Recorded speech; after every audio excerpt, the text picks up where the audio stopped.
Good evening, everybody. Now we are coming to the end of our conclave for the second day. I'm really happy to see the response here because people are interested in listening to everybody, and our speakers are doing really a good job, and they have maximum following, it seems. And today, when there are still 2 more sessions left, but the icon today who's sitting in front of you is young Gandhi. I think among the Gandhis, if you leave aside the young children of Priyanka, he's the youngest Gandhi in that family. For me, the problem is how to introduce himself. I saw him when he was 7, 8 months old. Then they had to leave Mrs. Gandhi's house in late 80s or early 81, and I was in that car which went to with Maneka Gandhi, and they two together. I was in the other car following them. So I've seen the rise and rise and rise of Varun since then. But it's still a mystery for me. In terms of mystery, in the sense, what do I say? What is he? Is he a Gandhi in the traditional sense? With the opposition or his party now, where he is technically associated, sorry to take liberty with that, BJP. Is he a dynast? Is he an author? Is he a politician? Or is he a rebel in search of a responsibility or authority? At the moment, I found him that he's crisscrossing the country all over the place. He's in every college, every university, everything, whichever you conceive of. He's addressing the young audience.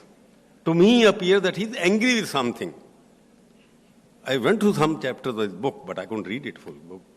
And I was trying to find out what he's trying to do, because author's mentality and personality is reflected sometime in his views. One sense he gave a title of like that kind of manifesto, agrarian manifesto, rural manifesto. So I was trying to find why he went to this area suddenly. He's urban, suave, well-educated, well-brought up, well-spoken, suddenly into rural thing. Is he some kind of Indira Gandhi in the making or what? But I'm not come to any conclusion. So I don't want to stay here in between you and him, because he has a lot to say, and he speaks with facts because we called him to other function, and the kind of information he has got in various subjects. I've been lecturer economics, I've taught economics, I've studied economics, but his knowledge of areas, in particular rural area, I'm not informed much, so I must admit it. We had some topic. We wanted to be 2 speakers, and suddenly we decided, okay, both the speakers, Shashi Tharoor is equally well known. So he was a little uncomfortable with the rural thing, and he's very concerned about the thing. Now he wants to talk about Parliament. So I left it to both of them, let them decide who want to speak it. But they must relate to the students of today, because they are looking towards them as icons to be followed. And what should they follow from you? What do you want them to do in their future? Because most of them are students here. So live the stage for him, let him handle all of you, communicate with you, and you draw whatever you want to keep from him. Later on, I'll ask some questions which may be comfortable, not comfortable, and you can ask also a question. Over to Varun, please.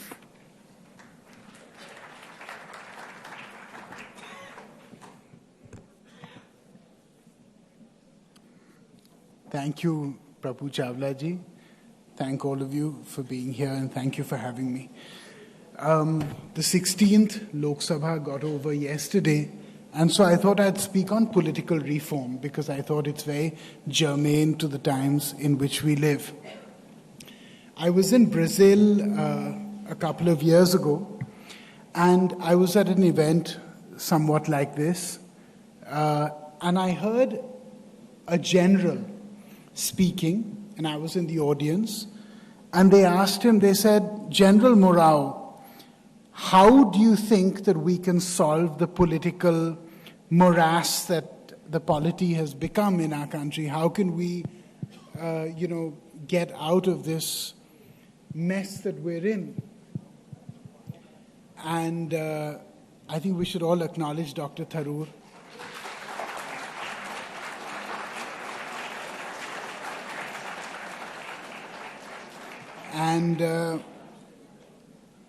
And I was there, and General Morao said, well, I think we should shoot all the politicians and have the military take over the country. And everybody got up and gave him a standing ovation. And I was a little frightened, to be honest. And I'm glad that nobody had any idea who I was. And then I started thinking about it, that, how many young people world over think that the political system is broken. I mean, if you just look at money power in politics, right? If you look at the fact that in the last Lok Sabha election, 79% of the time the richest candidate won the election. And 100% of the time, the poorest candidate fighting in the Lok Sabha lost his deposit. 100% of the time, in 543 seats. I mean, if you look at America, right? If you look at this system of super PACs, political action committees, which is basically a legal system of lobbying, where you can raise money from trade unions or individuals or corporations. I mean, if you just look at the last election, the Koch family, K-O-C-H, was the second richest family, I think, after the Walmart family, which spent $60 million first trying to defeat Donald Trump, and then spent $250 million trying to get him elected. Vajpayee famously said that every politician starts his election with a lie, which is his declaration of his expense report. And, I don't think we're at the stage in India, because we're a poor country, where we can have public funding of elections. I don't know. But I was in Norway at election time, and I found that they have a very interesting system. So they don't stop you from spending money per se, but there's no hoardings, there's no billboards, there's no posters, there's no TV ads, there's no radio ads. And so there's very few avenues where you can actually spend the money, and end to end the election is 12 days. So really, I mean, it puts constraints on us as politicians because of the size of our constituencies, etc. But, I mean, should we be looking at constraining money power? I mean, we have an election commission in which there's much to admire. But let's be honest about this. The EC has no power to file cases once the elections are over, right? When you look at the transparency guidelines, I just want to flag 2 points. When you look at donations, right? In the BSP case, I was studying it, I don't mean to, call anyone out, but I just want to point something out. In the BSP case, when they were asked by the Supreme Court to give a list of the donors because they didn't submit it to the EC, when they submitted it, they said 84% of all their donors had died. Now, it's probably a huge coincidence, but I don't know. And the EC has never de-recognized any political party in India except one, the NPP of late Shri P.A. Sangmaji. And they de-recognized it because the NPP didn't give their expenditure reports, donor reports for 2 years, and then they de-recognized them, and then they gave them the next day, and then they re-recognized them the next day. So they were de-recognized for 24 hours. When we are talking about something very basic as salaries, right? I became an MP about 10 years ago, and I chose to donate my parliamentary salary every month because I felt that I was well off and that I didn't need it. And I found that, every single Lok Sabha from 52 to 2014 has seen a rise in the net worth of the average MP.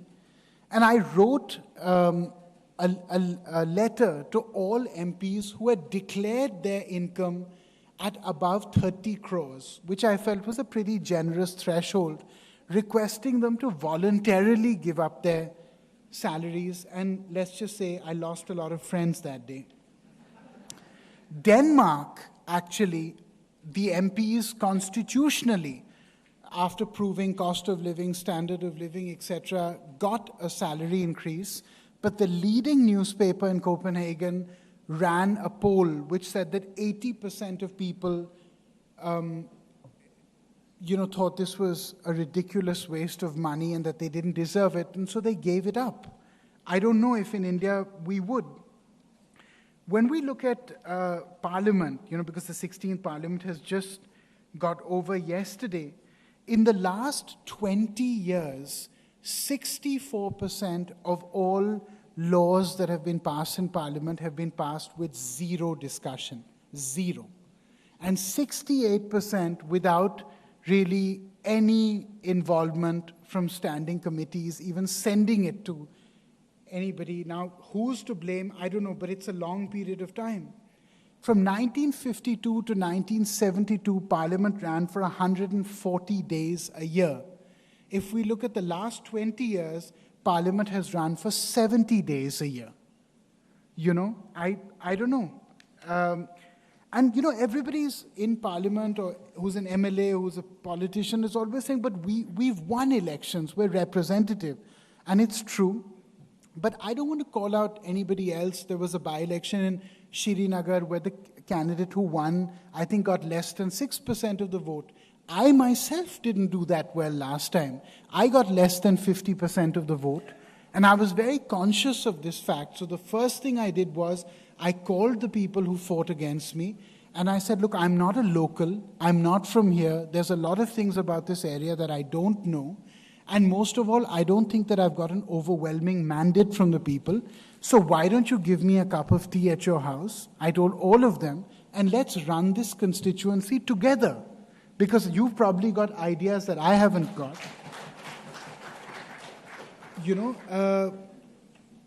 I was in Washington and I visited the Congressional Research Service, which I'd never heard about. And there are 300 people, to advise the Senate, to advise the House of Representatives, etc. And if you want to know about women's issues, there's somebody who's done a PhD on that. And if you want to know about labor reform, there's somebody who's worked on that. And every time I go to the Parliament library, I always feel like it's the loneliest place on earth. I don't see that many people there. In fact, I've never seen anybody there.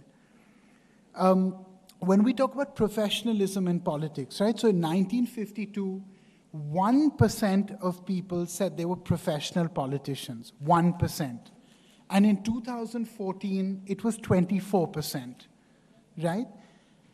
And I don't know. I mean, is it a bad thing to be a professional politician? I don't know. But I would hope that we bring some other interests or life experience or something else to the table.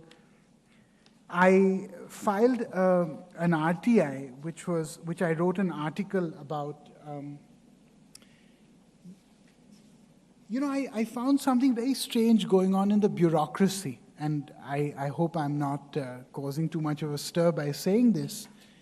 But it's not coming out of anger, sir. It's just coming out of a desire to know stuff. And I found that over 20% of people in the last 10 years, above and including the rank of Joint Secretary, have taken voluntary retirement. Now, I have no problem with this. But a large number of them have gone and worked almost directly with private concerns which affect and guide and navigate the same field in which they were serving the government of India. I don't want to take any companies' names, but I think we all have a fair idea. And I found this frightening, and one example which I found particularly flagrant is a person who obviously shall go unnamed, who used to head a large nationalized bank, who went to work the week after he retired, bypassing the sunset clause or whatever it's called, the week after he retired as a consultant to a company that owed 7,000 crores to the same bank at which he was chairman for 10 years.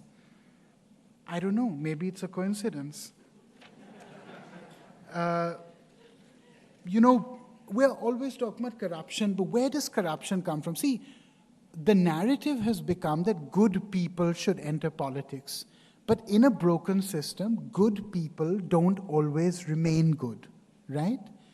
So why don't we just look at basic things like making open data platforms. Now, I come from a rural constituency, and one of the things that I did was every penny that we spend, we have an open data platform, and we just put it all out there. To the detail that if we're building a road from, say, X village to Y village, the thekedar, the contractor that's building the road, we put his name and phone number on it. So in case he's found to be thieving or whatever, the information will reach me.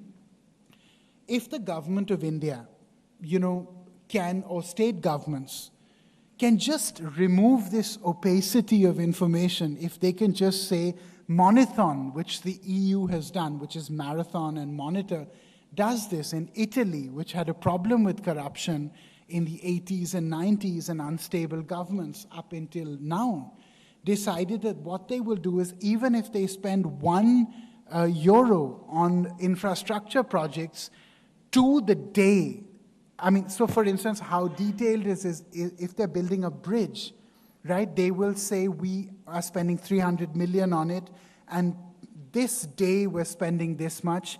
And if they haven't reached their targets for that day, they will say why they didn't reach their targets. And anybody can ask a question, and they have to, by law, be replied to within 24 hours. I thought it was interesting.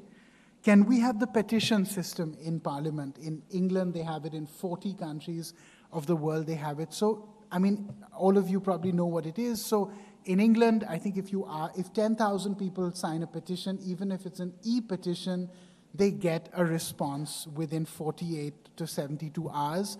And if 100,000 people sign a petition, it goes before a government committee or a parliament committee, which then decides whether it's eligible for a 1-hour discussion in the next session of parliament. Does this not deepen democracy if students in Chennai or anywhere decide, in the last session, the one before this, I got up, and Dr. Tharoor knows that I do a lot of work outside Parliament, but not so much within. But I got up and I put my hands up and I said to the speaker, I said, Madam, I'd like to speak on pollution. Why haven't we had a discussion? My daughter is, 4.5, and she goes to school wearing a mask every day. It's really frightening. You've seen it on Blade Runner or whatever, but I don't know. But so I asked her, I said that can we have a discussion on at the Business Advisory Committee or whatever on pollution? And she said in Hindi, ye prasangik nahi hai, that it's not relevant. And she said it's very elitist. And I said, but the only people that die are the poor, right? You have the Badarpur power plant in Delhi. It gives 9% of electricity to the people of Delhi and 30% of the particulate matter. Right? It was built in the late 40s and early 50s in America. By law, all thermal power plants before 1960 have been decommissioned because the technology is junk and it's dangerous. Right? So where are we going? We always hear about women in politics. Right? Everybody's always saying women and youth are the two things. And I support women's reservation, right? But what kind of women's reservation? You have women's reservations for village panchayat heads, for BDCs, etc. And you go to any village in Uttar Pradesh, it's always the same. You'll see some big, hefty guys next to you on the stage, and you'll see a lady, looking very frightened with her ghungat sitting right on the ground. And you'll say, where is the village pradhan? And they'll say, that is the pradhan. And you'll say, well, who the hell are you? And they say, but we're the pradhan pati. And this has entered the official lexicon of, the Planning Commission and Niti Aayog, and now everybody's a Vidhayak Pati and a BDC Pati and, and youth representation, right? So we have Sebastian Kurz in Austria, we have Jacinda Ardern in New Zealand, but it's a good thing. Where is Indian politics going in terms of age? So in 1952, the average age of an Indian was 44, and now it's 34, almost. In 1952, the average age of an MP was 46, and in 2014, it's 58. So we're getting younger as a country, but our politics is getting a little older. I don't have a problem with that. It's just what it is. So what are the solutions, right? So people power. I was in Bangalore 3 or 4 days ago, and Bangalore is a very interesting thing called the BBMP Pothole Reporter. I don't know if you know about it. There's a young boy from Hyderabad called Ravi Teja who one day saw potholes on the road, and he said that why should I go to my corporator, right? Let's just fix this ourselves. So he got broken brick, gravel, etc., whatever, bitumen, whatever, and they tried to fix the road. And he got very celebrated and famous, and lots of people wrote about it, and Bangalore called him. And he and his friends got together and made an app called the BBMP Pothole Reporter. And I wish all cities would do this. So what it is that if you take a snapshot and upload it on the app, if within 48 hours it's not fixed, 100 rupees for every day that it's not fixed goes into your account, and it comes out of the municipal engineer that's supposed to take care of it. And I thought that was interesting. You know, in all over India, you see amazing things. I started my journey when I wrote my book from Raini in Uttarakhand, which is a small village near Almora, where the Chipko movement started from, because I wanted to see if people power was at all viable. And in Bangalore, when young people made a WhatsApp group called Jhatka against the steel flyover project, and 20,000 people came on the streets and did a human chain around them, and then the chief minister had to say that, look, we will build the flyover, but now we'll go back to the drawing board and build it without cutting a single tree. And this is the power of young people. And I just want to end my speech with two examples which I came across. I was in Bengal in Murshidabad, and I wanted to know why Murshidabad went from, a particular part of it went from 31% literacy to 81% literacy in a generation, and because it's the most amazing jump. And everybody said, speak to Babar Ali. And I said, who's Babar Ali? And I went to this little village called Bhapta. And when Babar was 9, he was the only child in his village who would go to school. And he felt very guilty about this. So every day when he would come back, he would sit underneath a guava tree and teach everybody who would come and listen. And soon his fame grew, and people from other villages kept coming and listening. And one day CNN heard about him, before anybody in the Indian media had, of course, heard about him. And they gave him a real Hero of the Year award. And some money, I think it was $50,000, but I could be wrong. And he used all the money, and he did Shramdan, which is free labor from your village. And he got... he built a big school. It's almost as big as this hall, I think. And he said there are only 3 rules. 1, everybody who studies will study free. 2, everybody who teaches will teach free. And 3, everybody who studies will go back to their village and teach 2 people what they've learned that day. And everybody in the surrounding villages got very competitive. And so they started spending all their village money on education. And suddenly this block of 62 villages went from 25% literacy to 100% literacy in one generation. One person did it. And the other is the example of Shrikant Bola. And Shrikant was, I think many of you may have heard of him, Shrikant was born blind. And he was born completely blind in Sitaramapuram in Andhra Pradesh. And he wanted to study science in his +2, but they said, you can't study science because you're blind and you won't do the syllabus, and how will you do the experiments? And so he went to court in Hyderabad, and he won, and the court said, you can study whatever you want to. And he did science, and he got 99%. And then he applied to IIT, where he got in. And he got 130 rank, which is a big deal in IIT. And then he got into IIT Delhi to do mechanical engineering, and they refused to take him. because they said, you're blind, so how will you go to class? How will you eat? How will you bathe? I mean, we can't have two minders with you, so sorry. So he took a year out, and he said, I don't want to, fight this bitch battle everywhere. And he took a gap year and he applied to MIT, where he got a full scholarship. And he decided to do astrophysics, which is, it's tough stuff. It's astrophysics. And he topped MIT. He topped it.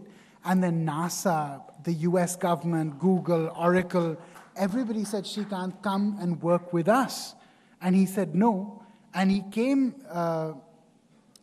back to India and he started a company called Bolland Industries. And today it's a 500 crore company. He hires 3,000 people, out of which 1,000 people are completely blind.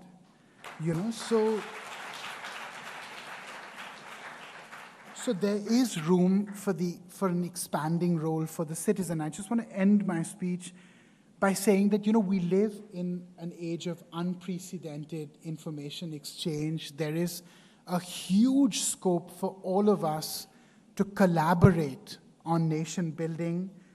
The true idea of democracy will prevail if all of us work as a collective. I don't really believe in partisan politics.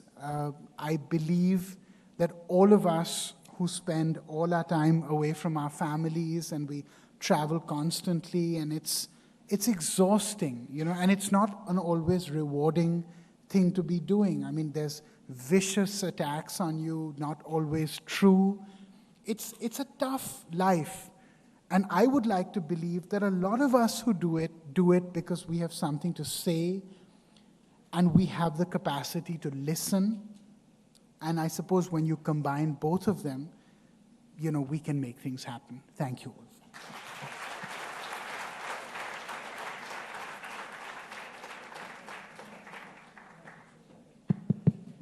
Thank you, Varun. You have given various examples of success stories also. Our students will be really getting some lessons out of it. We were expected to speak on something I thought you'd speak about your book also, but you refrained from publicizing your book, which has been publicized enough, it seems. And I will, because Shashi is also there, he's come, so everybody has to go. So I would like people to ask him questions, because I know him so well from... Yeah. You can take 2-3 questions, because I know him when he was a toddler, so I don't want to embarrass him or pamper him with uncomfortable and comfortable questions. It's better. Please introduce yourself. A short question, no speech. I'll just take 2-3 questions. Good afternoon, sir. Good afternoon. It's okay, I can probably hear you. We consider you both as Adarsh MPs, the model MPs for both your parties. So we inspire you a lot as a member of Parliament. But I consider in the recent few years, Parliament has becoming a rubber stamp institution, I'm sorry to tell that. So it is just becoming a procedural something. So there is some lack of responsibility among member of parliaments. So what we can do next about this? There has been a lot of issues. I think I don't need to explain. I got the question. So how we can make it more functioning rather than a rubber stamp institution? No, it's a very good question, and thank you for asking. So I just want to make one suggestion rather than go on about it, which is if we can have established individual voting records amongst all MPs. Dr. Tharoor brought in a very brave legislation on, what was it on, Doc? On same-sex marriage, right? No. Yeah, on legalization. And I remember that I wanted to vote for him. And I met him in the lobby and I said, Doc, I want to vote with you on this. And I said to my whip, chief whip or whatever, that I would like to vote for him because, who you love is your business at the end of the day. It's not the end of the world, and we're in 2000 and almost in 2020 now. And I asked my chief whip, and he said that, well, you know what the rules are. So the thing is that this voting by whip should be done on important issues, but on every issue, I'm not so sure. So yeah, that's one way. Yes, please. Sir, do you believe our IDNs and IC scholars can perform well? Do you believe us, we research scholars, can perform well? Do you believe in this? You know, America has 91,000 PhDs of Indian origin. 91,000 just in science and tech. 91,000. And you know how many we have in India? Under 2,000. I went to NASA in Houston, and I said to them, I'd like to eat at the cafeteria to meet some people. And the only language that I heard, I promise, was Telugu. That was the only language I heard spoken. And I thought these people were from, Michigan and from, wherever. And when somebody said, I'm from Rajamandri, somebody said, I'm from Nellore, I said, that's great. So Indians are the smartest people in the world, right? There's no question. Then why our Indian government is ignoring our IDNs and ISC research scholars since last 8 months? I went to IIT and ISC very recently, so I Hello. This question you keep for Shashi because he was a minister, so he will answer you better. Sit down. Yeah. Sit down, please. Thank you, sir. You can sit down now. We'd like to proceed to the next question. I'll just take one last question. Yeah, one last question, please. Yeah, please, the gentleman there. The gentleman with the blue shirt, if you could just pass the mic on to him, please. I would have actually answered your question. I'll answer it outside. No, it's fine. I don't want to. Sir, Yes, please. I want to add a delicate point to the House. Sir, there is an increase in number of suicides happening in the student age group. Yeah. So I'd like to put this point and request the people of India and the member of parliaments to act on it as soon as possible. Because the farmer suicides are being discussed in India, but student suicides, I'm not sure. No, it's true. And I completely agree with you. And I don't want to add anything to this. I completely concur with what you said.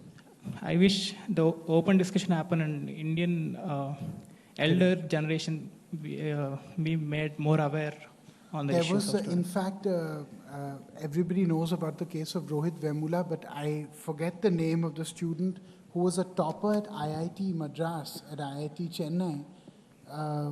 And I've spoken about him many times. Just the name has slipped my mind.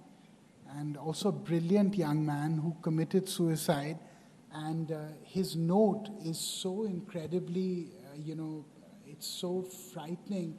And I quote, in fact, I remember he said that the gulf that is created, between has and have-nots at even an institution like IIT, depending on where you go for holidays or what shoes you wear or how well you speak English, is an invisible gulf, he called it. And they found it in his suicide note. So I completely agree.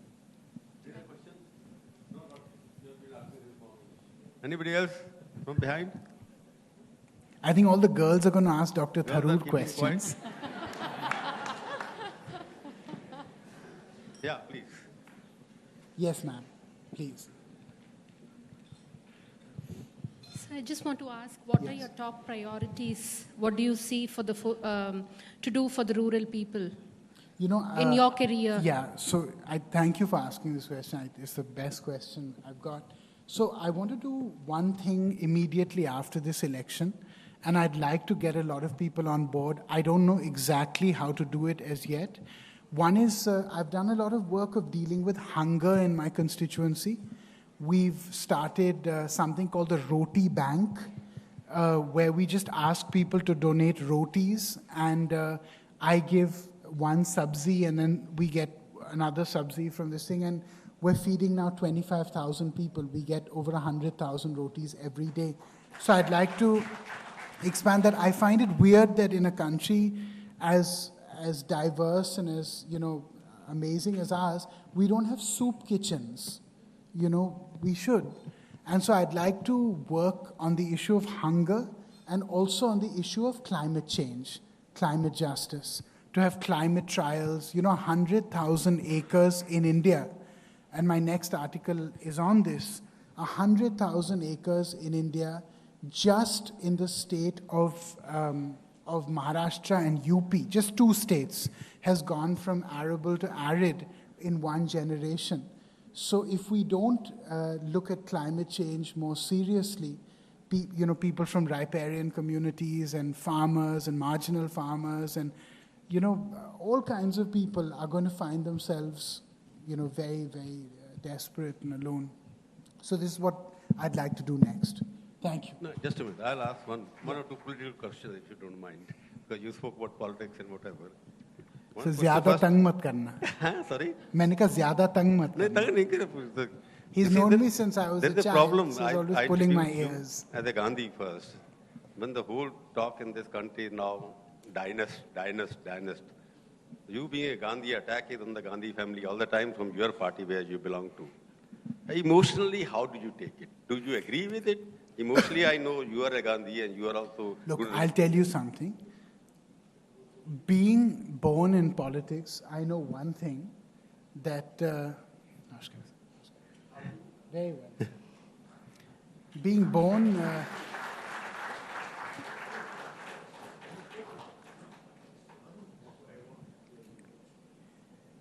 I'll just let this be the last question. Please. The thing is that I spent my last 5 years doing a lot of academic work, a lot of reading, a lot of writing, not a lot of hanging out with politicians. But I will say this, that, when you meet people off camera, because television has now become such a gladiatorial, piece of whatever. But when you meet people, who are not mic'd up and who are just normal folks like you, you find that there's a lot of you in whoever you meet. And I know that politics has become now very, very, there's a lot of polemics, there's a lot of fighting spirit now in political leaders. But I don't see this reflected in young people or in middle-class people or in working people, because I think for them, the issues that matter are really completely different issues. And when we've seen questions coming to me from all manner of people, not one person has asked a strictly political question. All the questions have been related to nation building. And so for all of us, I think what's important is to find commonality rather than to harp on artificial differences, which are always created for self-interest. So, thank you. I have to give you something. So you have to accept it. Thank you. He has well said. He says everybody is asking non-political questions. It means issue of dynasty doesn't matter in election. That is what I understood. Maybe I'm wrong. I'll tell you, my mother has never shared a stage with me, and she's never asked for votes for me. And when I fought this time from Sultanpur, my mother said that, it's a new constituency, you don't know them, they don't know you a lot. Would you like me to come and be on the stump for you? And I said, no, because if I have to be known as somebody's son, then what's the point?